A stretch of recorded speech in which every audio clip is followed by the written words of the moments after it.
Tonight I'll read Chapter 15, Eels. Susie Longlost looked at Emily. "We'll keep the boy and the kayak," she said, "until you get back. Aaron will ferry you to the West Stoneway. The wardens seem to have set up some kind of command centre on the patrol boat over there." There was an odd rhythmic splashing noise from behind in the darkness, and a boy on a pinwheel emerged and drove up beside the linnet. "Hop on," he said. He was about 15 years old, dressed in jeans and a faded, well-worn hooded top. He had the kind of blunt face that looked like the only expression it was designed for was scowling. There was a space on the footboard behind him. Emily stood up carefully in the linnet and reached out. Aaron took her hand and steadied her as she leapt onto the back of the pinwheel. The whine of its engine increased, but the footboard was surprisingly stable. Emily held on to Aaron's waist. Susie Longlost nodded to her. "We'll be watching." Sam smiled encouragingly. Aaron revved up the pinwheel, checked that they were unobserved, and accelerated the pinwheel out into the channel. Keeping the speed low so as not to attract attention, he took the pinwheel out along the near side of the row of floating stalls in the centre of the canal, looking for a gap. When one came up, he steered the pinwheel through it and skillfully wove a path through the oncoming traffic to a landing bay and a short flight of steps up to the stoneway. Emily jumped off and ran up the stairs. Aaron was already steering the pinwheel away. Emily drifted down the stoneway with the crowd, trying to look as relaxed and carefree as any other shopper, and trying to suppress the horrible feeling that everyone else was secretly watching her. Further around the curve, she caught sight of the warden's patrol boat tied up on the bank between a floating restaurant and a greengrocer's. She tagged along behind a group of older girls she didn't recognise and edged closer to the patrol boat. There were wardens on the deck and in the wheelhouse, several with binoculars, which they were using to scan the crowd. Emily kept to the shadows under the carefully pruned and tended trees that stood like sentinels outside many of the grand houses. When she was just a few boats up from the wardens, she stopped, and from the shadowy safety of an awning on the stoneway outside a fast food skiff, studied the patrol boat. If she'd had to set up a command centre, she decided, she certainly wouldn't have set it up there. Although they had a clear view of up the canal to the north, their view south was blocked by a large floating pie and mash restaurant, smoke and steam rising from vents and funnels on its tin roof. What had Sir Harold meant about the wardens being shadow-bound? Perhaps, whatever it was, it somehow affected the warden's judgment. Certainly, they looked edgier and more wound up than usual. Emily studied the restaurant looming over the patrol boat. The top two decks were packed with tables full of hungry diners. Below them were the kitchens, judging by the white uniforms of the people she could see through the half-open portholes and the clouds of steam that periodically billowed out. The kitchen portholes were nearly on a level with the deck of the patrol boat. The first threads of a plan began to form in her mind. Carefully keeping people between herself and the watching wardens, Emily made her way swiftly down the stoneway, past the patrol boat, to the gangplank of the restaurant. It was busy, thronging with families and children celebrating the start of the weekend with a fat pie and a steaming pile of buttery mash and gravy, or a beer-battered platter of eels with thick goose fried chips, and vivid green mushy peas. The delicious smells suddenly made her feel like she hadn't eaten for days. A large, chaotic family were heading up the gangplank to eat. Emily tagged along, chatting to one of the smaller children as if she was an older sister, and using the opportunity to keep her head down and away from the wardens on the patrol boat alongside. Once aboard, she looked for the sign for the toilets and marched purposefully in the direction indicated, muttering a quick thank you to Fry when she saw that they were down below. She clattered down the metal steps, the smells of cooking getting even more intense and making her stomach rumble. At the bottom of the steps she was faced with 3 doors. The ones ahead and to the right were marked with male and female toilet signs. The door to the left said, "Staff only, no entry." Emily opened this door a crack and peered through. On the other side there was a narrow, dark corridor with a number of doors leading off. The sounds of pans being clattered and orders being shouted came from up the corridor to the right. There was no one in sight, so Emily quickly scooted through the door and ran up the corridor to the left.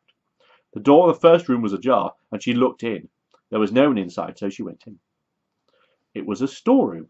packed high with sacks of potatoes and dried peas, drums of oil and fat, bins of flour, and shelves full of large jars of pickled eggs, vinegar, ketchup, and the like.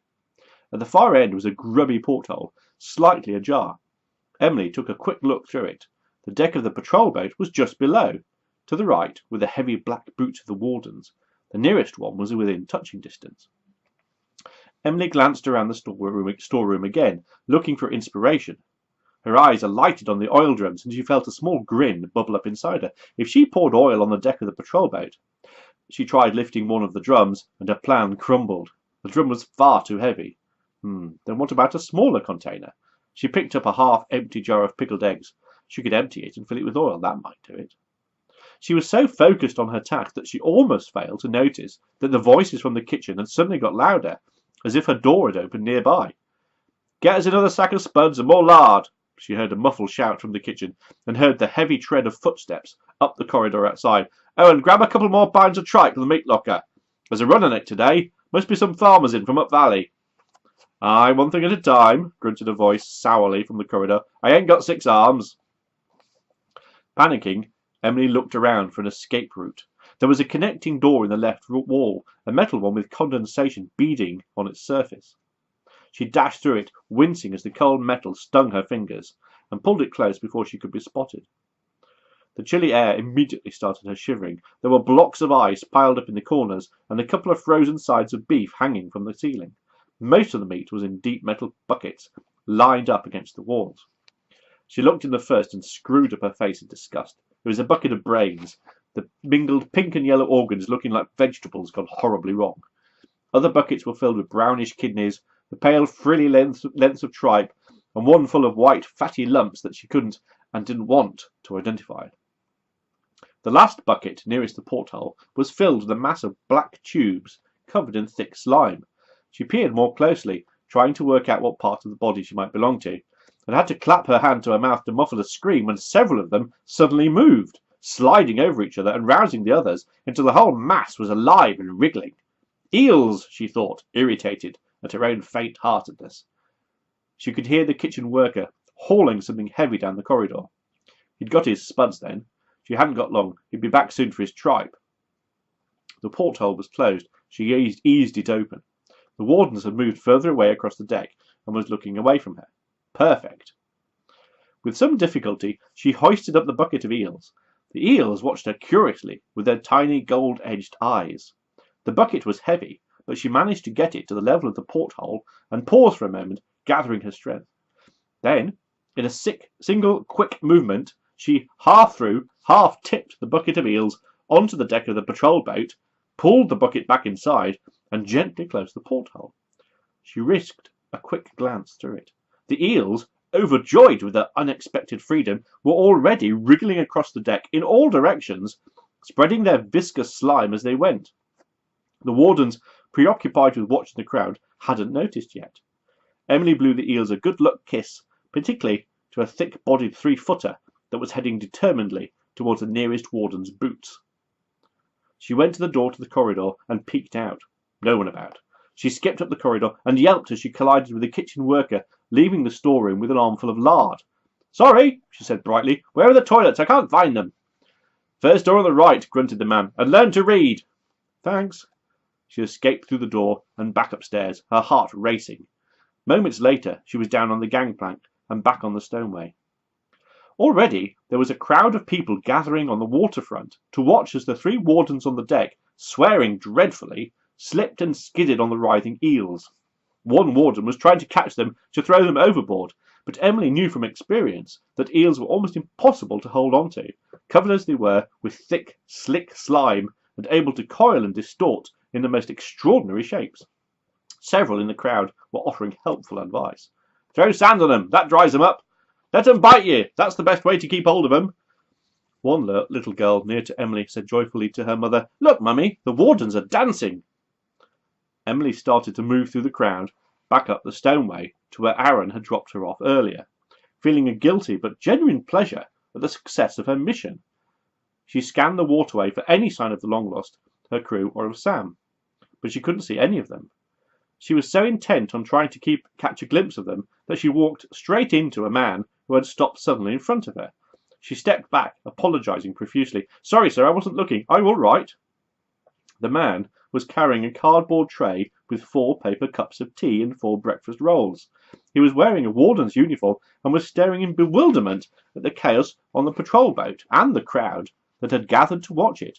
The radio on his belt crackled angrily. He said, unable to keep his eyes from the bizarre scene. Emily backed away. The warden looked down to check his tea and rolls. "No harm done," he said. He looked at Emily. A look of appalled recognition came into his face, and he went white, as if he'd seen a ghost. "You!" he said in a strangled voice. "Lady Rosamond!" Then Emily recognised his voice. "The girl from the churchyard!" Taverner gibbered. Then his face changed and became grim, and before Emily could move, he leapt forward and grabbed her fiercely on the shoulder. Emily cried out in pain, "Ghost or not, missy, I've got you now." That is the end of chapter 15. Good night.